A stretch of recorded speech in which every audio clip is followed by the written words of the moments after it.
Good morning, Andrew. Thank you so much for providing me with an opportunity to talk to yourself. Very briefly, as you know, I'm the president of Guild of Naturopathic Iridologists in UK.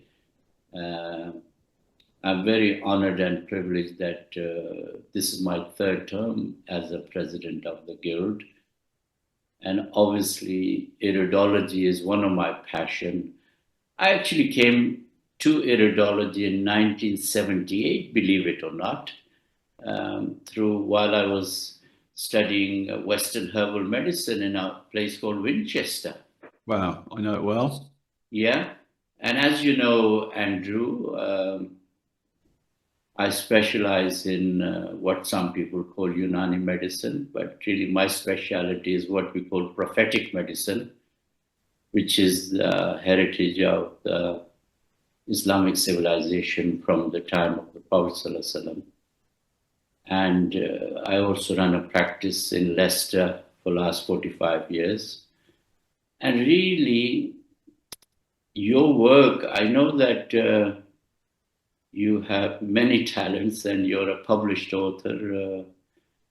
So before we discuss your latest contribution to behavioral iridology, tell me a little about yourself and, I've got a bit of a checkered history, but I didn't really have any interest in alternative medicine at all until I was probably in my mid to late 20s. So I guess for me, it started with like anything, we end up with an accident or we get sick, and I wasn't able to cure myself. It was like you were kind of okay, but it was sort of limping on, like you didn't feel you were 100%. You'd lost that spring of youth. And a friend of mine at that time was regularly visiting India. And he came back and threw a book at me about Ayurveda. I said, "What the hell's this?" I couldn't even read, I couldn't even read the word Ayurveda, but it intrigued me. There was something interesting about it. I scrolled through it haphazardly, sort of, but I realized by the end of the book, even though I didn't really get so much from that particular book, I realized there was a lot to it. And it sort of stimulated an interest in, the healing sciences, and it eventually caused me to get interested in that particular system. And then I developed that through other things. But around it was all happening around that sort of same time. I'd say sort of like the mid 90s, early mid 90s. I'd come across iridology as well, homeopathy, all the regular things that you search out when you're kind of in need of healing. You try lots of different things, and I got interested in lots of different things. But I suppose the ones that really stuck with me were the iridology, which has always been there for me, and then I developed the Ayurvedic approach. So I guess this book, this behavioral iridology, this sort of culmination of all those years, it's notes and things that I've kept going on the boil, and I never really finished. It was always in the back of my mind. Mhm. And with having written two or three books within the last 10 years on Ayurveda, it kind of gave me a structure for writing books. And then I thought, it'd be a good idea to revisit all that iridology material and kind of Right, try and right. bring it to some sort of conclusion. So Aeon Books, they've been really, really, really great. And I spoke to I spoke to the owner, and I just said, "Would you be interested in a book on iridology?" He said yes. And so that's really how it came about. It's literally rounding up all those notes and Right, information of the right. last sort of 10 years. Well, look, I mean, Andrew, I know that you're actually one of the experts in Rasa Shastra, but maybe that's a conversation for some other time. Now, help me to understand specifically your interest and the work you've done in behavioral iridology. Okay, so I mean, like all of us, I started with the physical model. Physical is the sort of mainstay. It's what everything's based on. So Mhm. iridology's physical iridology, as I call it, has probably been around for about 150 years, give or take. We're not quite sure. There are earlier. I mean, you could make arguments for earlier work being done, but let's just take it from Right, we right, understand, the von Pexley and the owl story and all that stuff. So we right, say about yeah. 150 years, and it kind of around the turn of the century, sort of 1910, 1915. It was developed a bit more in the States. You had people like, I'm just trying to think of the name, Henry Land, Lindler, Lindlar. yeah, Yeah, some of those sort of unpronounceable names. Bernard Jensen, Bernard Jensen, of course, a little bit later, but I yeah, was thinking about yeah, like the earlier ones, like in Kritzer, yeah, these people, and they kind of were really expanding on what was already done in the European model, and you saw early signs of some, I guess you could call it like early stages of behavioral. They were talking about some psychological traits and some emotional traits associated with the top of the iris, which we kind of infer as the brain area. And then later on, with Jensen's work, even though he wasn't a proponent of anything behavioral or emotional, he included a section on left and right brain dominance. And then he described traits associated with the hemispheres, which I guess is like, again, you could argue a right brain person has certain personality traits and so on and so forth.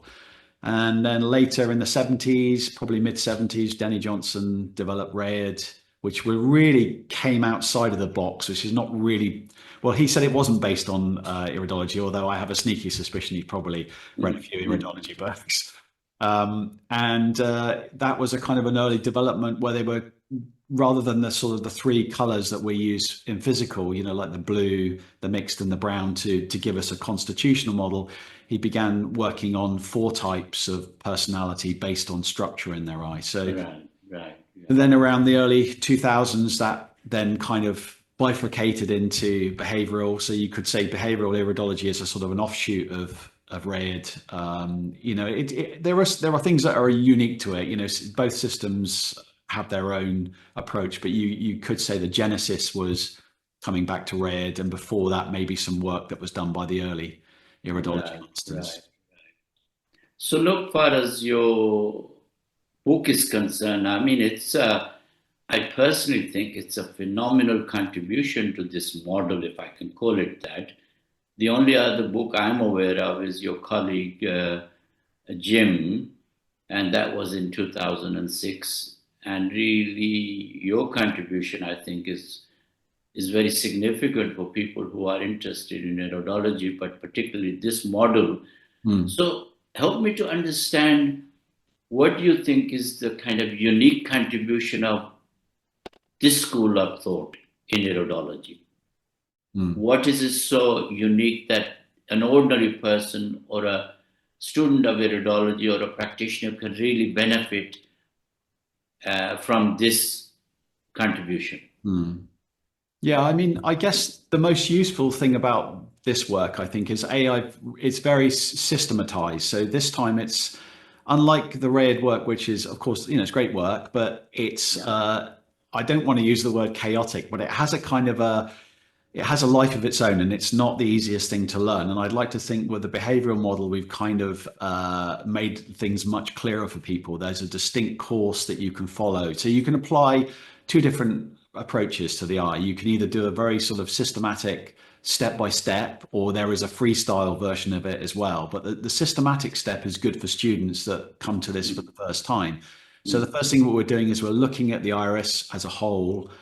You know, we're interested in all of it, color, structure, everything's important, but primarily it's a structural assessment. We're looking at the two specific types of structure in the eye. And very simplistically, those structures are either openings or looseness, or concentrated or dense or Right, compact areas. And they right, give us two very distinct types of energetic. One is an outward movement, one is an inward movement.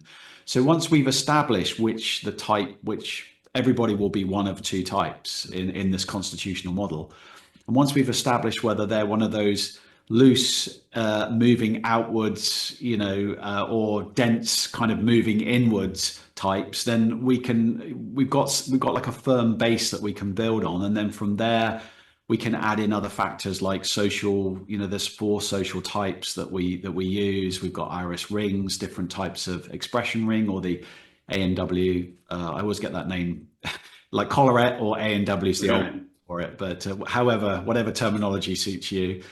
And then just other assessments. We work a little bit with the sclera, a little bit, not so much. It's a sort of a backup. Once the eye gets very dark and it gets more difficult to determine structure, we might rely on, you know, the white of the eye to give us extra information, although it's not as as reliable as the iris itself.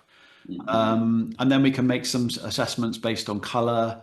So once we kind of, it's a building, it's a platform. Right. You establish Right. your base. Is it left or is it right? Or, is it this expansive or contractive force?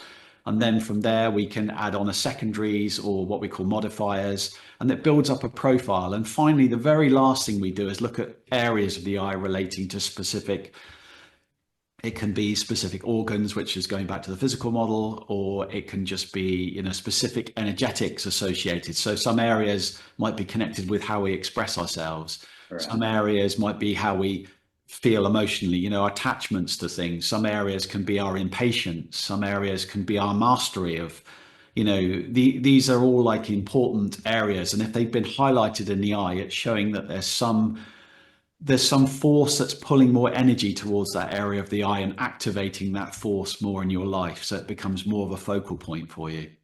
I guess the behavioral one is probably the easiest to learn, and it's the most systematic. And sometimes people like that. They like the ability to, go from A to B to C to D. However, I will say there is a freestyle element to it as well. Some people that get good at this don't necessarily follow that model. They'll just look at the eye, they'll see one thing that stands out Mhm. for them that, like I'm over here, look at me. And then that will be their inroad to begin the consultation or, discussion or analysis.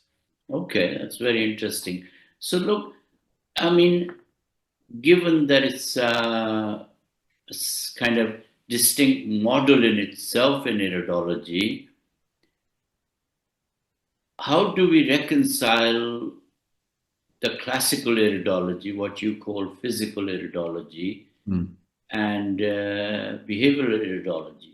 I mean, I don't see. To me, I'm both. I was taught Right. using the physical model, and that's always in the background. I'm always thinking about is it a blue, is it a mixed, or is it a brown, and then Right. thinking about certain signs, pancreas signs, liver signs. I mean, that's all still there. I Right. guess, I guess it's sort of if you think about or if we take the instance of organs, for instance, so if we think about liver, if we think about kidney, kidney associated with fear, the Mhm. organ, liver with that kind of anger, or gallbladder, liver kind of anger, or courage.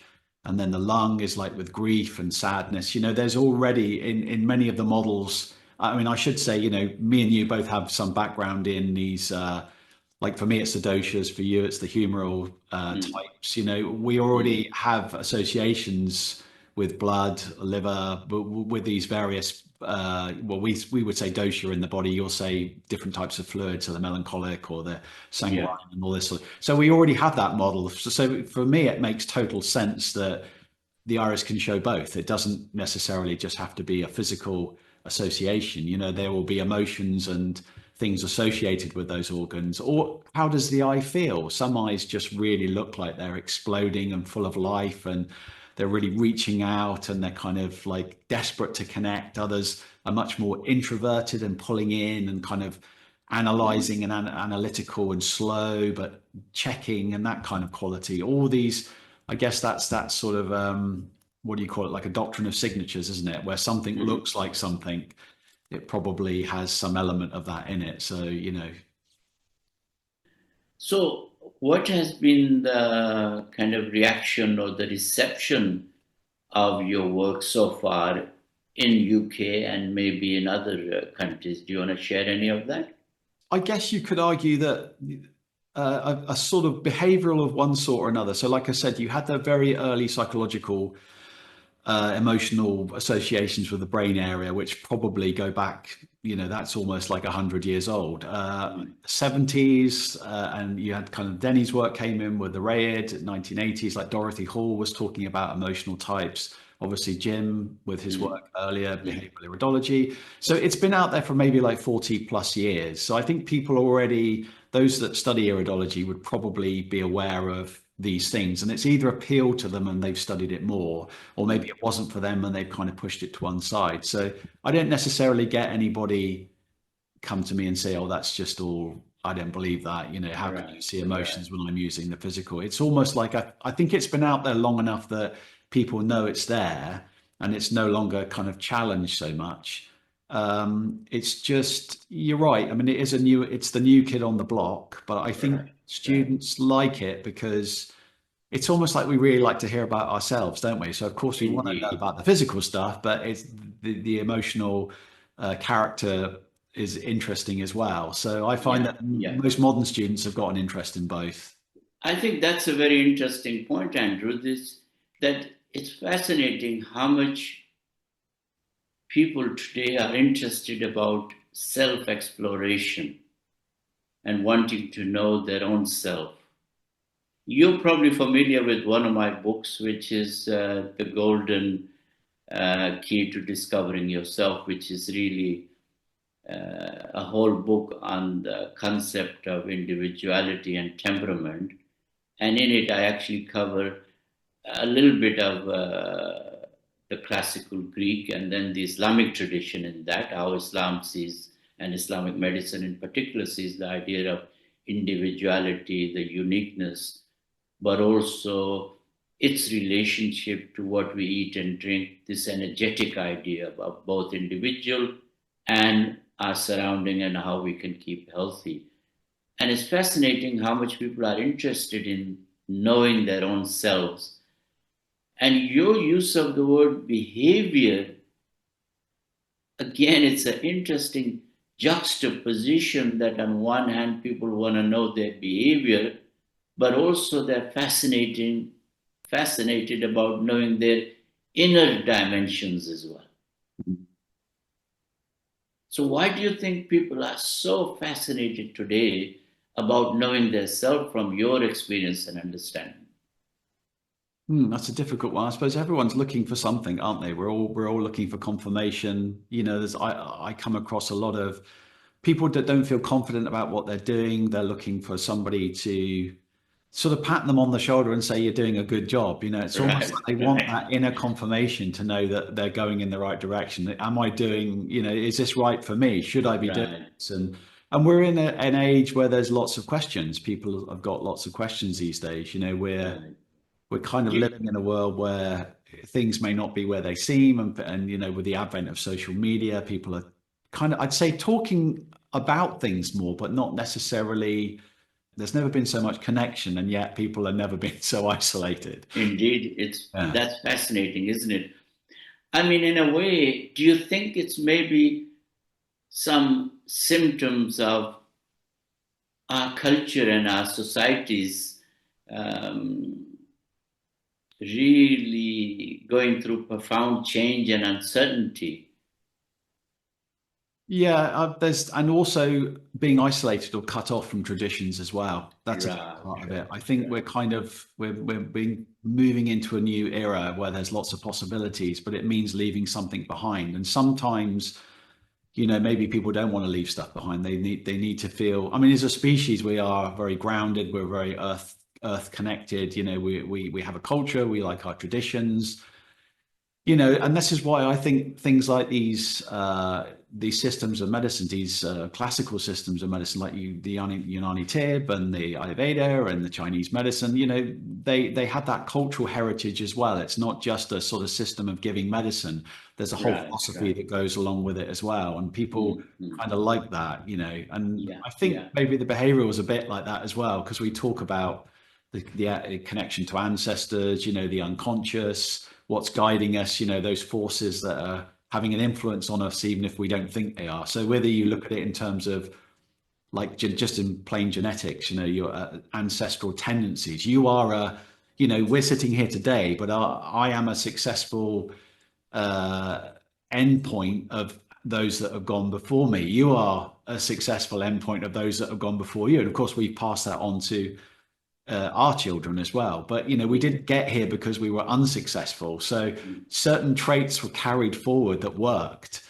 And in some cultures or sometimes those may be good traits and may be useful, and other times they could be bad and blocking. They might not work. So, but it's interesting. All those things are in our genetics. So being able to look at the eye and see this sort of pre-programmed disc, like a mandala of what might be or what has Yeah, been in the yeah. same space can be very interesting to analyze. It can give you big clues about where you've been going or who's influencing you. Mm-hmm.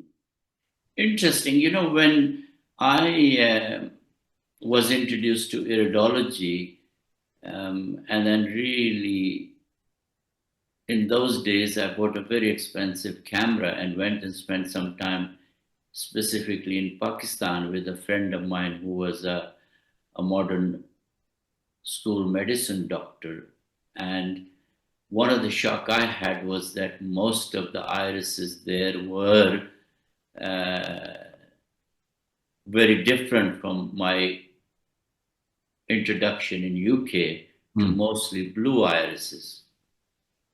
And it was a shock to find that really the color side was so different. mm. Um, Now I came back and I sort of started to ask some questions about how much is iridology Eurocentric? Do you have anything to share on that?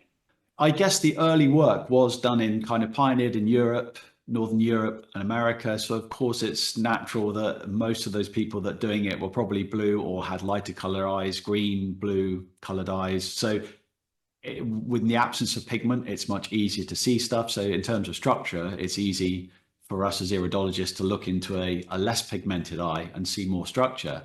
However, when we say brown, there are many different grades of brown. So my wife is Asian, but yet when I look in her eyes, I can see a lot of structure.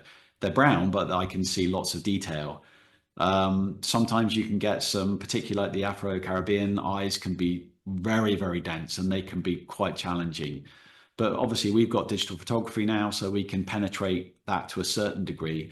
I would agree that there's definitely less overall. The eyes are more what I would call empathic, or in classical or physical iridology, that would be more like the neurogenic kind of fiber. It means more compact, more dense. So we see that as more earthly, more practical, more grounded.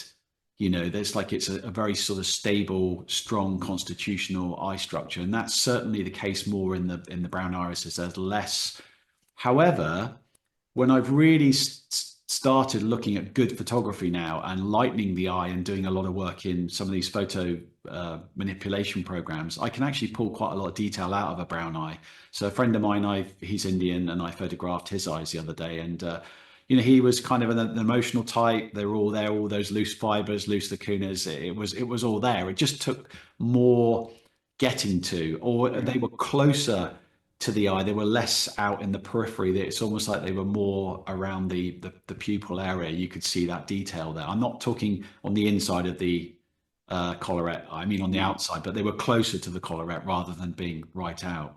Mhm. So you could make an argument that if we were just generalizing, we could say generally brown eyes tend to have less structure. However, where we see it, we just give it that much more weight. We might give it 3 times the weight that we would give it in a lighter eye when we can see everything.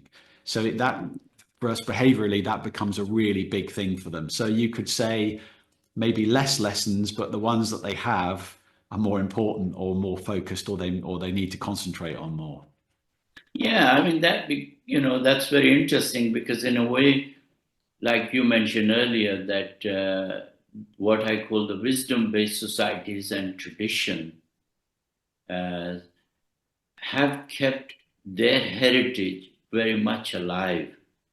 And the modern persons, whether they're in those societies or in industrialized societies, they're really now beginning to search and seek and return to that wisdom based heritage and how they can benefit from that. Definitely. That kind of resonates with what you said about what you call the Empathic? brown eye. Yeah. I myself actually have a school of thought where I do teach a little bit, where I subscribe to the four constitutional eyes. So that's something we can discuss sometime, hopefully. But look, coming back to your contribution and your work, how can people benefit from the work you're doing? I mean, what resources are there that you'll be able to share for people who might be listening or watching our conversation? You mean if they wanted to integrate this style of iridology into their physical? Yeah. Well, one, if they wanted to learn from yourself and access your time and energies and resources, but then also maybe how they can, integrate, if that's possible, into their existing classical iridology Hmm. studies.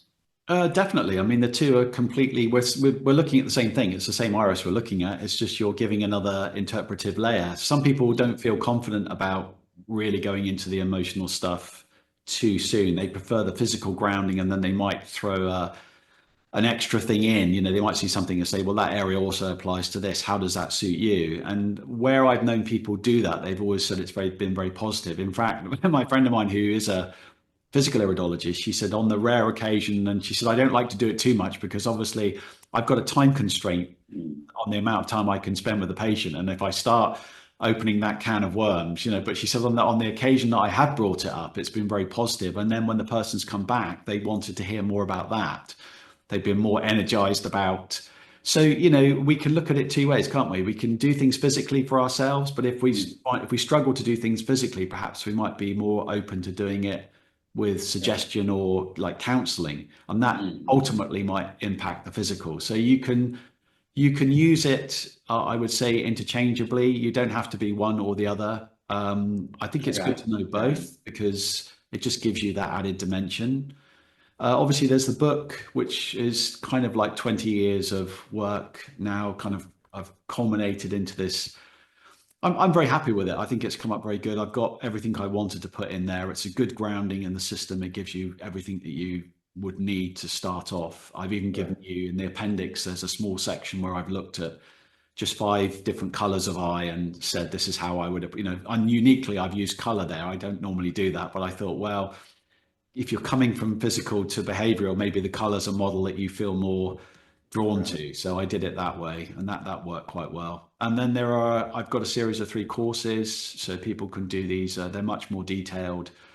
They're sort of five hours, 3 courses, so 15 hours total, which kind of gets you to the next level of gets you over that interpretive model. You feel more able to use it, a more kind of practical use of it. Just one thing I wanted to say, actually, just going back to what you were saying about the brown eye, just something when I really liked your terminology about there, the kind of more traditional, spiritual knowledge, or how did you use the word? You described them as being Wisdom based, wisdom wisdom based. based. I was thinking also there's one commonality of the brown that we all forget, and there's that weird phenomena of the radial spokes. And of course, brown eye by their nature, if you kind of measure, if you were being very sort of pedantic and measured irises, the brown eyes tends to be slightly smaller and it tends to be slightly thicker because of the extra or the heavier layer of melanin on the eye.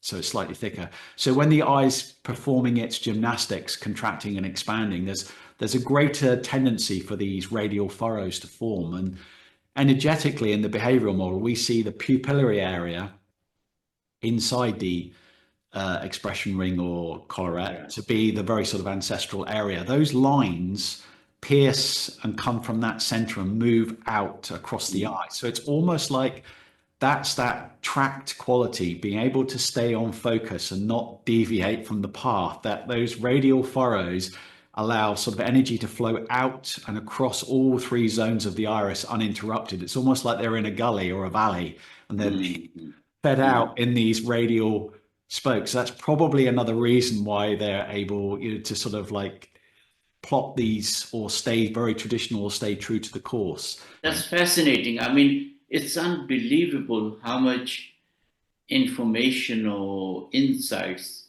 the iris contains about the person. If only we're able to understand it and then to interpret and share that appropriately. So I have a couple of last questions. One is Mm. that in your training, do you help the student or the practitioner to learn how to share the energetic knowledge from the iris which they uh, get with their clients and patients? Because dealing with emotions and especially sharing those insights with the clients or patients is not easy. Do you have any sort of particular input in your course for people how to deal with that? And one reason I'm asking this is that I remember in the earlier days of my my work and studies, patients and clients who come to see us, if we say something, they really take it significantly. Mm. So it's important that we calibrate appropriately what we share in the right way for each person. So do you have any input or any insights for people who wish to train with you on that particular dimension? Well, I'm not a counselor by training, but yeah, that's a great responsibility you take on when you're dealing with clients. They are going to take everything to heart. I think in the book I've just said, look, as a word of caution, just Yeah, remember, preface anything with a word of warning, just to sort of say, well, look, this is just an interpretive model, and this is how we would see it. That's how I tend to say. I'll say I'll just say what I'm seeing. These things may not necessarily manifest. It's just there's a tendency there, so that might be important for you. But I think it's summed up best in a. I think it's early in the book. I put one of my early teachers said you've got to sort of see the iris as like you're looking into like upon holy ground or something. yeah, It's like it's okay to go in there and tiptoe around and have a look, but just don't make a yeah, mess while you're in there or try and wreck anything or change the structure. It's good to make people aware also that they're not the people aren't their iris. Remember, this tends to be more of an unconscious. yeah, This is like ancestral and unconscious. So it's not like you're predestined to be like that. no, That's more like if you're choosing to act in an unconscious way, it might be like an autopilot. It's things that would naturally become easy because that's an old pattern. But yeah, you can move beyond your iris. Once you've recognized your constitutional type and working with those qualities, you can actually, it's not so difficult to change those patterns. And also bringing awareness to it sometimes yeah, can be a yeah, major yeah, step. indeed, yeah. That's very useful, yeah. Tell me a little about, I know that you have a lot of experience working with Rasa Shastra, and specifically what I'm interested in is do you, how do you use the knowledge you have from looking at the iris of the individual and assessing the deficiencies from a nutritional mineral point of view? One of my interests is Shilajit. I have visited Himalayas a couple of times, and we source the original rocks from there and then purify them in the traditional way. And I see that there are so many people nowadays who are really deficient in a range of minerals, and many people don't know, but those who do know, then they end up going to supplements which are mostly synthetic, Mm.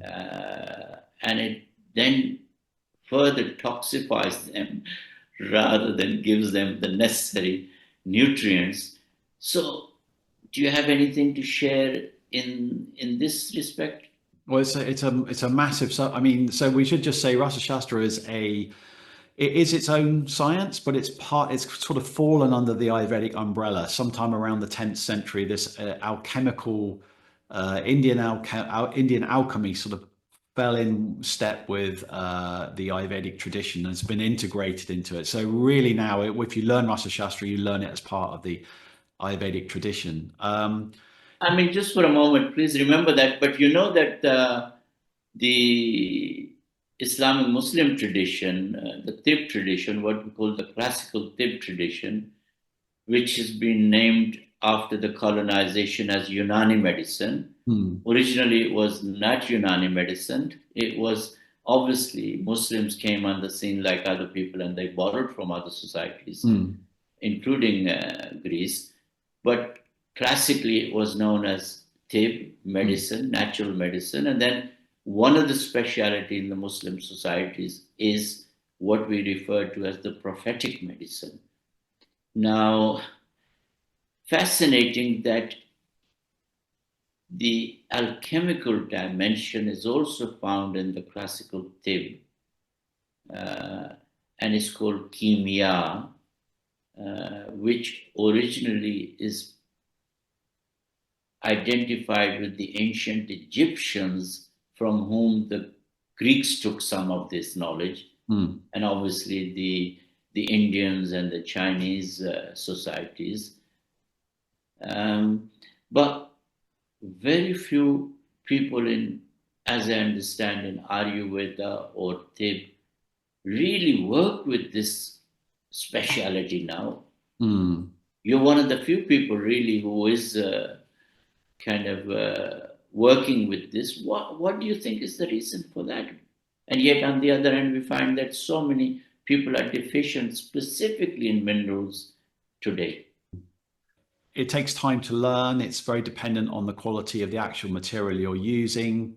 It's not an easy process to be able to bring these, to bring them to a state where the body is able to assimilate them. I mean, Shilajit is slightly unusual because that's a kind of it has a kind of a pre-digested quality about it, so it's easy for Yeah. the body to assimilate it. That's why it's such a popular remedy, and it's water soluble as well, so it's easily absorbed into our system. It's not so far from the human being, but if you go to things like some of these rocks and minerals, like some gemstones, they're not really like us. So it takes a lot of processing through other means to be able to bring them to a state where we can digest them. So, for instance, like gemstones will be powdered and mixed with various liquids, broken down into sort of very, very soft powders, or they'll be heated and cooked many times. And eventually you'll arrive at these kind of oxides, various oxides of different, different types of gemstone. And energetically, it's seen as that whatever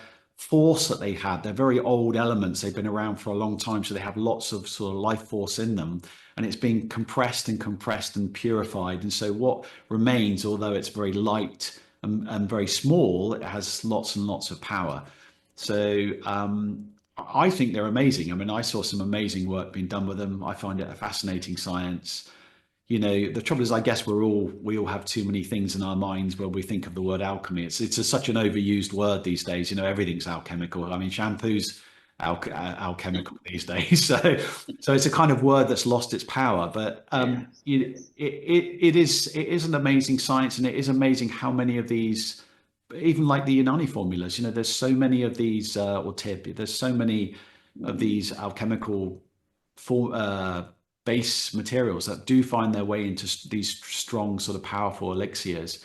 They are still there, but like you say, it's not so commonly practiced, or there is less knowledge. I think it's just a process. It's a long time to get it from something so far away from us to something we can assimilate, and it's a long and costly process. So probably that's why it's faded out a little bit, or they've looked for substitutes. Shilajit is unique because literally it comes from the mountains. It doesn't require very much processing at all, and it's readily assimilatable. It's quite an unusual substance, isn't it? I mean, it crops up in many different systems, and it's always honoured as something particularly powerful. Well, look, Andrew, thank you so much for giving your time and sharing so much of your knowledge and expertise. And I hope your book will find its rightful place, really. I think it's a very big contribution to the literature and the teaching and the study of iridology. So, thank you very much. My pleasure to have spent this time with you. And good luck with your book, but also your teaching and training. Thank you Right. so much. Thank you, Salim. Appreciate your time.